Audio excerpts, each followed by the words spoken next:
Welcome back everyone to another Predecessor guide. Today we're going to talk about Pred's newest Paragon recreation, Phase.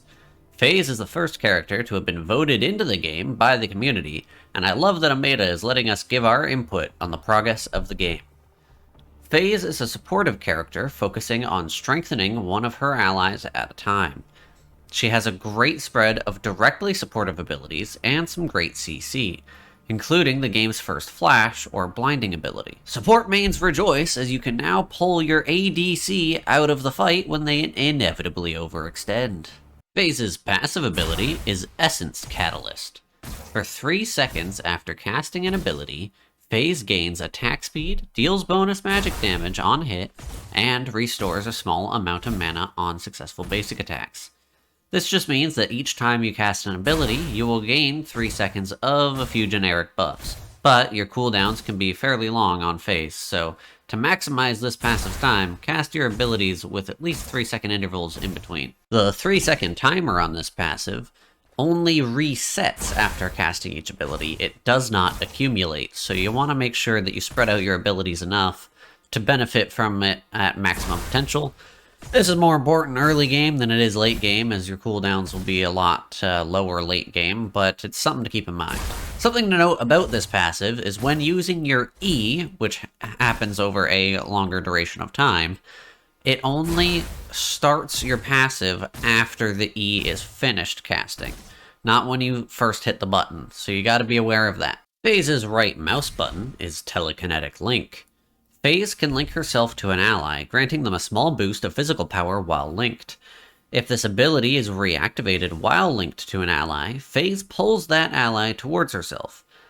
This link has a limited range before it breaks, and it can be broken if Phase is hit by a silence or any hard CC excluding roots. This is the most important ability of Phase's kit, and it is the ability with the greatest opportunity to clutch in fights. Being able to rip your linked ally away from danger is such a strong ability, and really allows your teammates to be super aggressive without facing too much danger, so long as you're within range to get them out.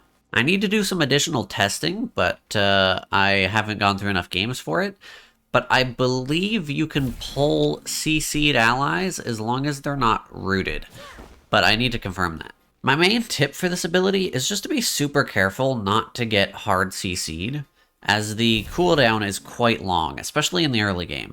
Keep an eye on enemy cooldowns that can break your link, and try to only engage when you know they don't have those abilities available. One last important thing to note about this ability is that when you pull your ally, they always go to the opposite side of you from where they were when you initiated the ability. So it does put you between them and the enemy most of the time. Phase's Q is Psychic Flare. A flare of energy bursts out from Phase and her linked ally, dealing magical damage to all enemies in a small radius, and blinds those who are looking at the flare when they are struck by it. This is a great damaging ability, as you can hit many people with the 2 blasts, but the blind can also be super useful. Blinding someone at the right moment so they can't cancel an ally's ability is very powerful. For example, if you blind a Narbash as your allied Kira begins her ult, he won't be able to aim his stun at her until more than at least 1 second has passed, and Kira's ultimate has already been going on for that much time. This can buy just the vital extra second necessary to a lot of abilities. This is just one example of how to blind an enemy to help your ally, so get creative and really strategize the use of this ability. Phase's E is Energy Lance.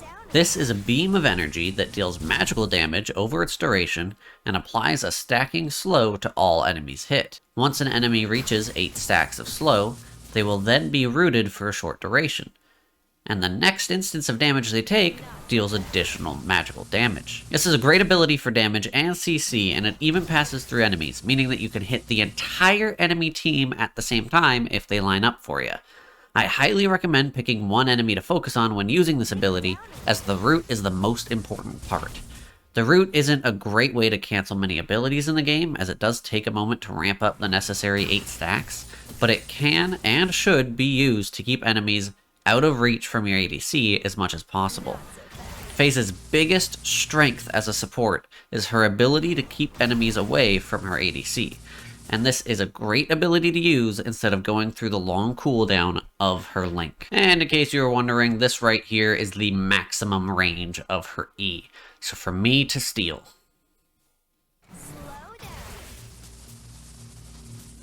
Phase's ultimate ability is Hyperflux. This is a very simple ultimate that provides Phase and her linked ally with a huge attack speed, movement speed, and Omnivamp buff for 8 seconds, as of the making of this video. This may not be the flashiest ultimate, but these buffs are major, especially when your linked ally will typically be an ADC. The attack speed and Omnivamp buffs combined will keep your ally alive just that much longer, and the movement speed can help you chase down any escaping enemies. There's not a lot to say about this ultimate, but it is incredibly good. Make sure you're actually linked up to an ally before activating it. That's the most important part. Phase doesn't really have any combos other than the fact that you need to make sure you're linked to an ally when you're casting your Q and your ultimate ability, as they are twice as effective with a linked ally compared to if you cast it alone. It's still too early to know the item meta for Phase, but you'll want a good amount of mana and cooldown reduction, as her abilities are quite mana intensive and the cooldowns are very long without cooldown reduction. Stay close to your ADC and try to stay back in a safe position in case you need to pull them out of a fight.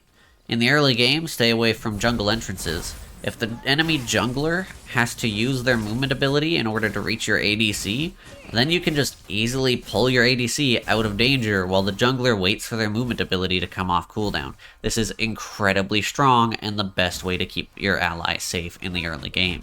But that's going to do it for today's video. I know it's a pretty short one. There's not a whole lot to say as her abilities aren't particularly complex.